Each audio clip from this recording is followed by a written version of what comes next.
Оппозиционный активист Азат Исаков самостоятельно уехал в Туркменистан. Такой ответ спустя 8 дней после обращения в российское МВД получила соратница активиста Чемен Оре.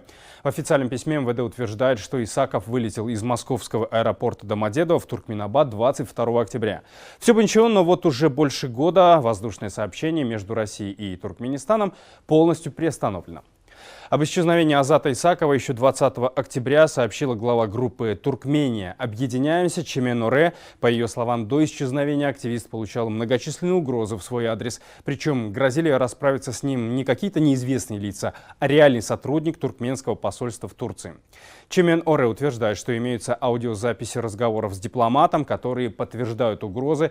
Кроме того, за несколько недель до исчезновения активисту на мобильный телефон настойчиво звонил туркменский студент, и как только Исаков поднял трубку, в квартиру, где он скрывался, нагрянули полицейские. К сожалению, от родственников ничего нет. Мы даже не знаем, кто его родственники. Я знаю, что они живут в Либабе.